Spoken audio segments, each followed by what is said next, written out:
Human development के लिए कौन से पैरामीटर, तो आपको पता है कौन से पैरामीटर उसके लिए रिक्वायर्ड होंगे जी? अब क्लियर हो गया कि ह्यूमन रिसोर्स और ह्यूमन कैपिटल के लिए ये दो फैक्टर ये प्रोटीन किए गए होंगे। तो पहला फैक्टर एजुकेशन, कि जिस देश की जनसंख्या ज्यादातर लोग पढ़े लिखे होंगे तो ये बेसिस ही होगा कि वहाँ डेवलप हो सकता है। दूसरा बेसिस है कि वो अपनी हेल्थ को लेकर जितना अवेयर होंगे उतनी वहाँ हेल्थ फैसिलिटीज राइज होंगी, तो वहाँ की ह्यूमन को कंसीडर किया है। तो एसबीआई बेसिस लेके आया है, और जब एसबीआई बेसिस आया तो कतर और लक्जमबर्ग बहुत दूर चले गए, तब नॉर्वे और स्वीडन बहुत आगे आ गए। तो ये बेसिस हुआ, क्योंकि आप जानते हैं मैथ का यूज करते हैं, तो मैथ में जब हम लोग फ्रैक्शन यूज करते हैं तो जितना बड़ा डिनोमिनेटर होगा उतनी वैल्यू हमारी कम आएगी। तो इंडिया चाइना इनकी पॉपुलेशन इतनी ज्यादा थी कि इनकी पर कैपिटा इनकम उनके कंपैरिजन में हमारी नेशनल इनकम बहुत ज्यादा थी, but on the basis of population जब वो डिनोमिनेटर में यूज किया गया, पर कैपिटा इनकम का जो फॉर्मूला होता है वो यूज किया जाता है national income upon total population. तो जब हमारा डिनोमिनेटर इतना बड़ा हुआ तो जिसके कारण हमारी वैल्यू अपने आप डाउन हुई। तो ये पैरामीटर में तो कभी हम डेवलप हो ही नहीं सकते थे, अब तो बिल्कुल नहीं हो सकते थे। अब तो पॉपुलेशन इतनी ज्यादा राइज हो गई कि अब तो और नहीं हो सकते थे, तो पैरामीटर नहीं चेंज किया गया on the basis of SBI. इसलिए ह्यूमन रिसोर्स और कैपिटल में हमारे कंटेक्ट में ये दो पॉइंट जोड़े गए, पहला एजुकेशन, दूसरा हेल्थ फैसिलिटीज। अब बात आती है कि एजुकेशन और लिटरेसी में क्या डिफरेंस है। आप में से कोई एजुकेटेड किसे कहेंगे और लिटरेट पर्सन किसे कहेंगे?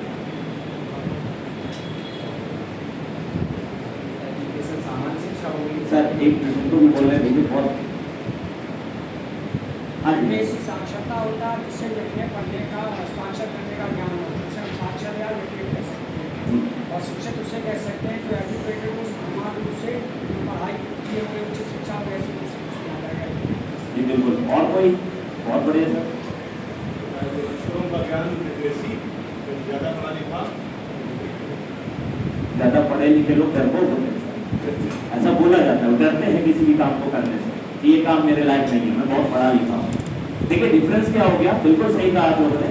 Those person who can read, speak and right, that person is called literate person.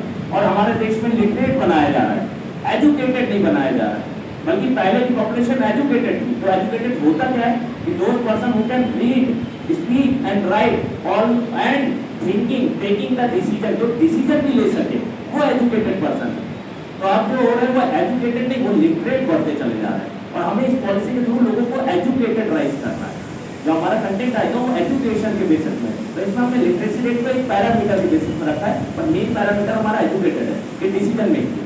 पहले के लोग भले ही पढ़े लिखे नहीं थे पर एजुकेटेड थे, बड़े जो डिसीजन ले लेते थे वो फाइनल डिसीजन माना जाता था, वही अलग ही डिसीजन उनके क्रिएट होते थे। तो पहले के लोगों को हम ये नहीं कहेंगे अनपढ़ थे, वो एजुकेटेड थे, भले वो लिटरेट नहीं थे।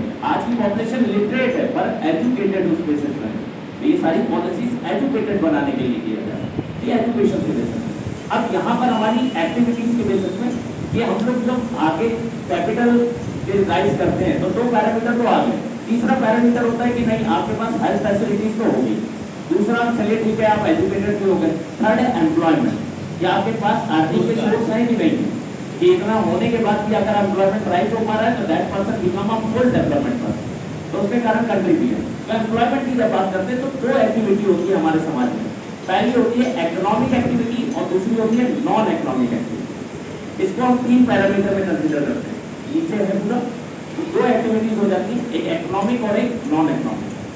तो इकोनॉमिक और नॉन इकोनॉमिक, नॉन इकोनॉमिक के एग्जांपल अगर पता हो आपको किसी को, which activity is called non-economic activity?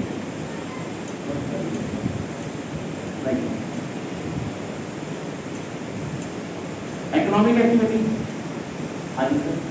आर्थिक लाभ के लिए जो काम किया जाता है, अर्निंग मनी के लिए गवर्नमेंट एक्टिविटी होती है, जैसे घरेलू काम कर रहे हैं, हम घर दौड़ रहे हैं, जिससे कि इकोनॉमिक गेन नहीं होता है, उससे हम आर्थिक कहते हैं नॉन इकोनॉमिक। जी बिल्कुल बिल्कुल। और नॉन इकोनॉमिक